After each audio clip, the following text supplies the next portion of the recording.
Good morning, it's Patsy. I thought I'd come on today to catch up on the 31 days of tarot. I haven't been able to get on over the weekend, so I've missed day 11, 12, 13 and 14. So I'm going to do them all in one, and I will be as quick as I can be, so you're not having to watch for too long if you decide you want to watch. So day 11 was the top 5 oracles that you want to work with in 2019. Very much like the tarot, there's loads that I want to work with in not 2019. Generally ones that I bought last year, that I bought so many they just sat on my shelf. I'll show you a couple of good things about, good, what's the word I'm looking for? No, can't think. My head's not working this morning. But the first one that I want to work with is the Angels and Ancestors by Carl Gray. I've been working with this since the start of January, and I'm loving this deck, and I can see I'm going to be using this all through 2019. I'm not going to show the cards because you've all seen the cards, I should say, and I did show these in my top 5 oracles anyway. So that is the one that I'm working with at the minute, but want to continue working with in 2019, and I just adore this deck. The next one that I want to work with is the Foxfire Kitsune.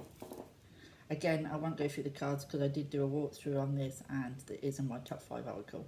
So this is one that I bought right at the end of 2018, and I'm loving this and want to work more with this in 2019. At the minute I'm still concentrating on the Carl Gray, so this will be my next deck, so this will be my February deck, but I do love this deck. Right, so the next oracle that I want to work with, is a big one, is the Moon Oracle. Again, this was a Christmas present, and this is one that I have spoke about before, and I believe I've shown it, I'm not sure, but I won't get them all out. But this one fascinates me. It's a different system, but I actually watched a video that Tarot Map did, a video on YouTube. If you're not subscribed to her, you should subscribe. She's got a great channel. But she showed how she works with these and how she pulls the cards of that moon phase that day, and the mansion cards and the goddess to that moon phase. And she does a reading for that day through the cards of the moon phase, and then she pulls tarot cards of the day and kind of interacts the two together.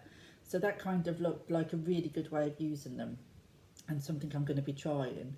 So this is one that I want to work a lot more with in 2019. I've only just skimmed the surface of this because I just haven't had the time, but it's something that I want to go more in depth with. So that is my 3rd oracle. Now these are the other 2 that I said, I go out buying these decks, put them on my shelf and forget about them. These are 2 examples. That was the word I was looking for earlier. Now the first one is the Fairy Oracle. I bought that towards the end of 2018, and I love Arthur Rackham's art. Love the look of these cards. Gorgeous feeling box and cards. I believe I've done a walkthrough on them, so I won't get the cards out, but I want to work more with these. I've not worked with them at all. They've just been sitting on my thing. And with the Arthur Rackham Tarot coming out in the spring, these are going to go wonderful with that. So I really want to get to grips with these because there's no keywords or nothing on the cards, so it's just the image. So I want to get to grip with these as well in 2019, especially with that tarot coming out, because I do like to have an oracle and a tarot to match. So that is another one. Now the other one I completely forgot about. I bought it in the summer when I was down the caravan, and it's been sitting on my shelf at the back. I think I've looked at it twice and not done nothing else with it. And then I saw Heather Carter, she was Kiko Tarot, something like that. But I think she's now just Heather Carter. And she was showing it, saying she needed to work with this in 2019. And I was, I've got that. And I haven't worked with it, and I really should. And it's the Chakra Wisdom Oracle cards by Tori Hartman. I know that a lot of people have their views on this, so some people love it, some people don't. I know it's a completely different way of reading stuff and what have you, but as a Reiki healer, the chakras are quite an important part of the Reiki system, what we do, and I do a lot of chakra work on myself as well. So I got these to sort of, with that sort of thought in mind, sort of thing, learn more about the chakras and cards. You know, I've always wanted cards what sort of picked up on the chakra system and what have you. Brought it home from the caravan, put it on the shelf with my other ones, and I haven't touched it since. So this is another one that I really must work with this year. So I'm going to leave it at the front of my bookcase, not pushed at the back where it has been, where I completely forgot about it. But I'm going to give this a go. So they are my 5 oracles. So that was day 11, the top oracles of 2019 that you know that you want to work with in 2019. The next prompt 12, is imposter syndrome. Now, I'd never really even heard of this, so I had to sort of ask around, or sort of, you know, what is that?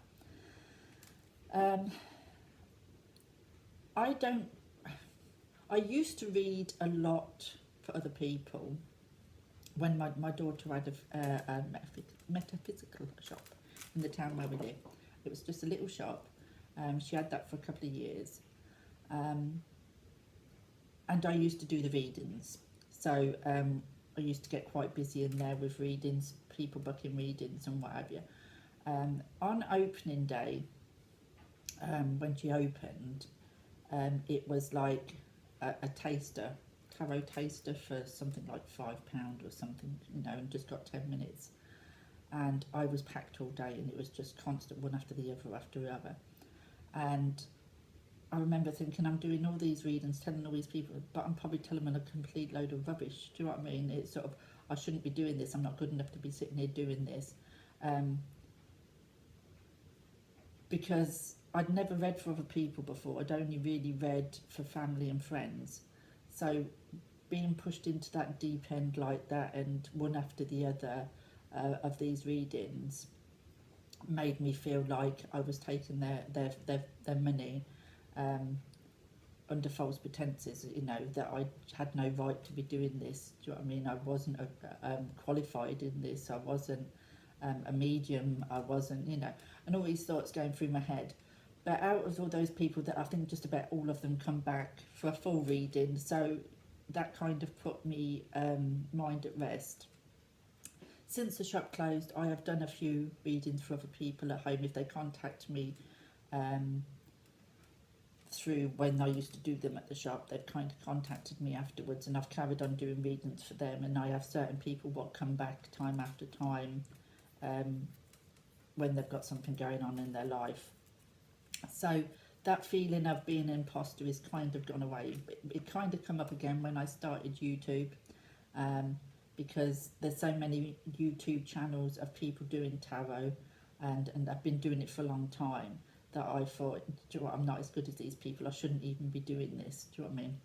But I'm kind of getting myself into it gradually, by just doing the depth reviews and that kind of thing. And I will build up to doing more readings and more lives and different things like that, but I've got to do it at my own pace. And at the minute, as people on my channel are aware, I have been struggling with personal issues, so it will come, but I no longer feel inadequate in what I do, because I've had to, you know, a lot of good feedback. I haven't got a website. I don't give online readings. I only do face-to-face readings if asked. That may change, but at the minute I'm quite happy with just doing the way that I do it. So that is day 12, imposter syndrome.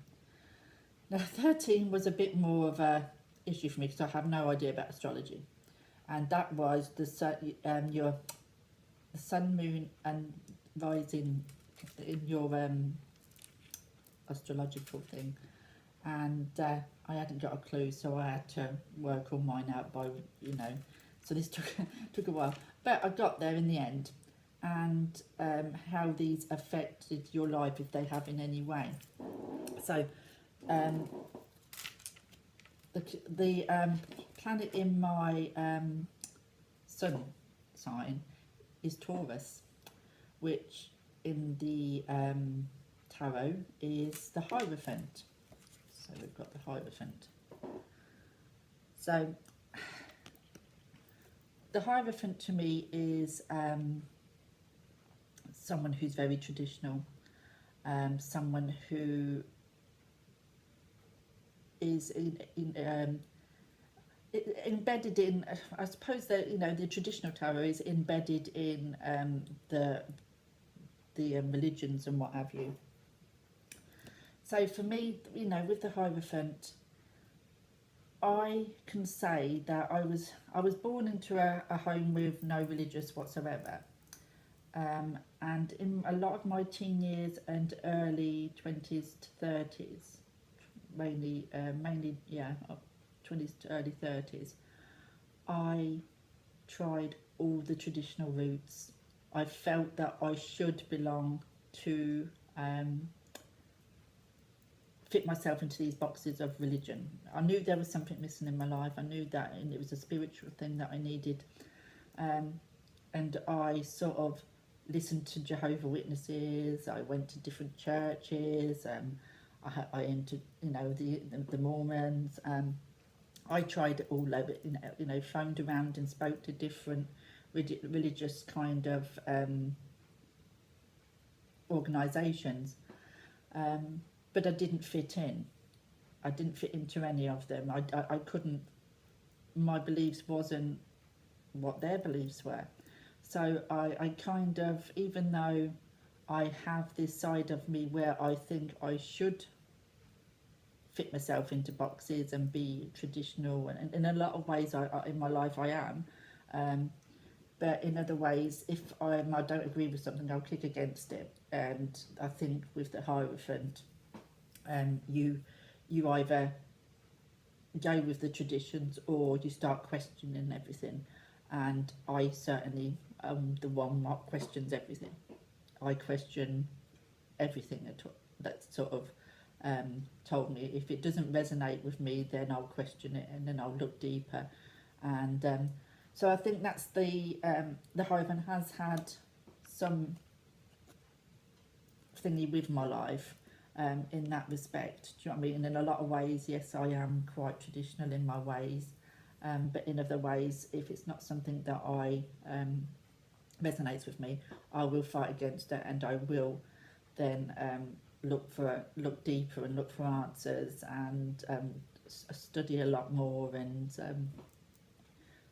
go my own way, you know. But that to be traditional has always been a bit of a pull for me, you know, to try this route first before I kind of kick up. Not so much now, but in my earlier years, I tried to do what was expected of me rather than be different. So that's how that kind of worked in my life. The planet in my moon sign is Cancer, and the Cancer in the tarot is the Chariot. So how is this sort of played anything in my life? Well, I am focused. I can be very focused if there is something, you know, as long as I don't lose my direction. I can, you know, if I reverse the Chariot, I'm quite easy to, you know, could lose my direction, especially when, you know, my life's a bit up and down. But I can be quite focused, and that gets me through anything. Do you know what I mean? If I know what I'm aiming for, then whatever challenges or whatever come up in my way, I'll get through them. Do you know what I mean? I'm quite determined and quite strong in that sense, and I do have a lot of willpower. So I think that's where it plays a part in my life. You know, I can charge ahead when I'm focused, and I'll get through anything what gets in the way. If I know it's something that I need to do or I want to do, then I can do it. My problem is sometimes I can be a bit reversed Chariot and lose my direction a little bit. So that's how that's kind of played a part in my life so far. Now that my rising planet, um, which kind of, you know, made me sit and think, because it's the Lovers. Now, you know, most people think about the Lovers as relationships, and that is a big part of the tarot meaning. So when I kind of look at the influence this has probably had, and I think that to me, relationships have been my lessons in this lifetime. Learning not only from relationships I've had, but from relationships that affected me all the way through my life, for the good and the bad. So I think this card is the Lovers and relationships is a lesson that I am learning this time round. Closeness in relationships is something that I've struggled with. Giving my all and becoming open to, you know, it's been difficult for me.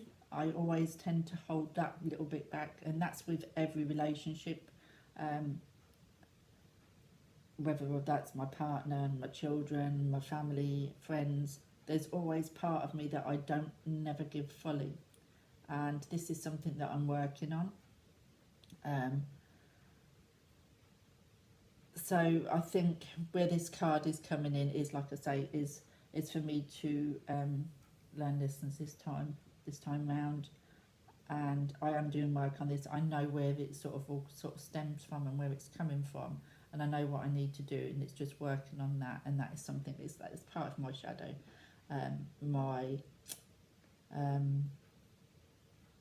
my relationships is I'm very much a loner.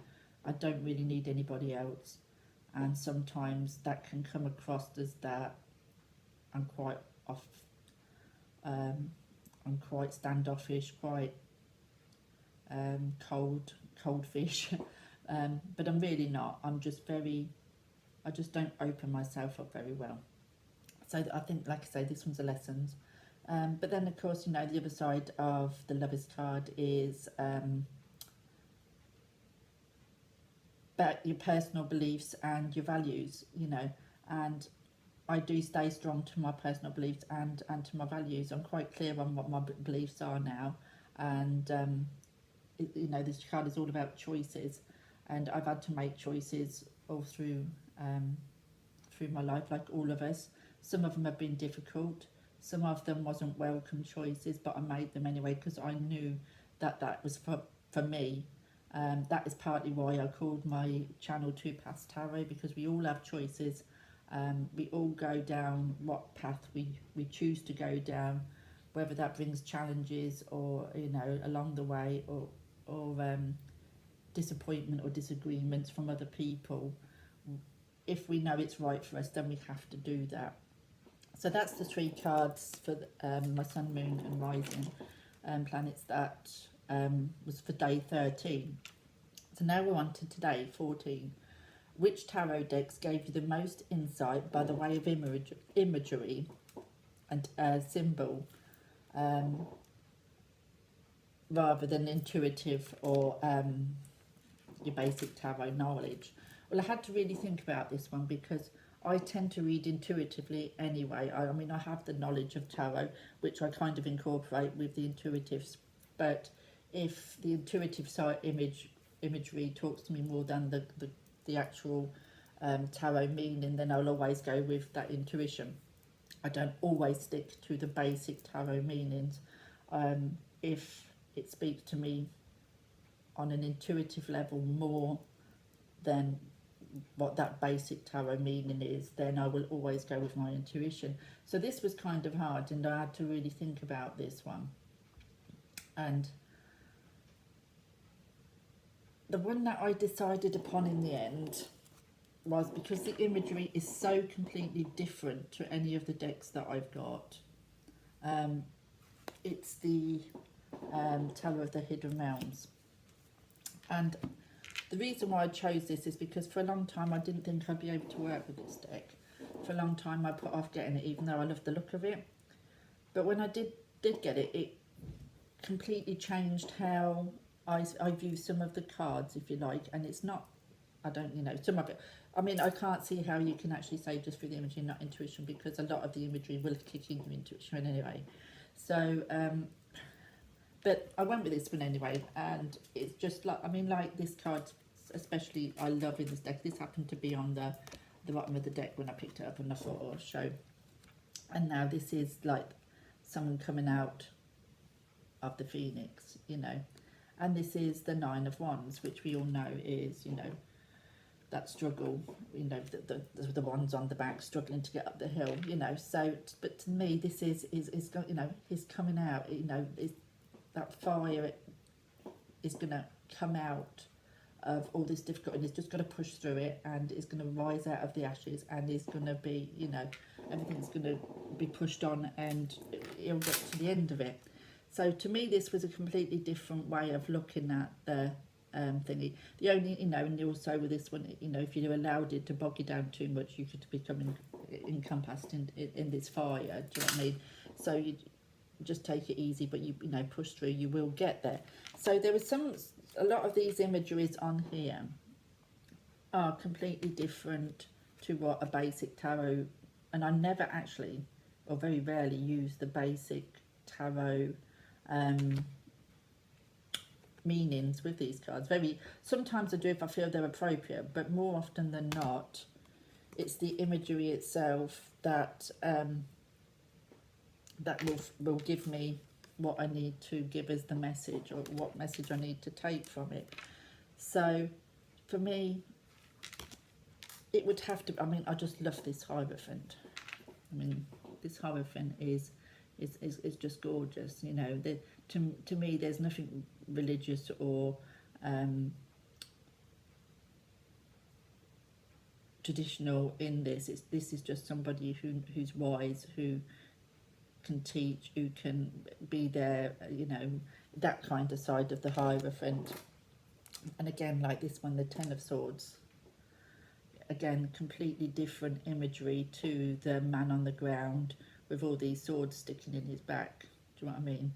So again, this doesn't speak to me of the traditional meaning. So you know, again, you go in on the imagery, because to me that isn't the Ten of Swords, Rider-Waite, you know, like I say, with the man on the floor with all these swords in his back and completely looks dead, and etc. You know, so again, excuse me, I do think a lot of this is the imagery with this deck, but whether that's the intuitive, I don't know, but it's definitely the imagery. So this is the deck that I've gone for. A lot of my other decks are very similar to Rider-Waite anyway, and this is the main deck that I actually very rarely will use the actual Rider-Waite meanings for it. I go by the images, I go by my intuition and numerology sometimes, you know, as well. But it's not a deck that I'll use the traditional symbols or traditional Rider-Waite meanings. So that's me. I'm sorry it's took so long, but I tried to get through as quickly as I can. But I'm now caught up, so hopefully from tomorrow I'll be back on track. Thank you for watching if you've watched all the way through, and sorry it's been so long, and I'll see you soon. Bye.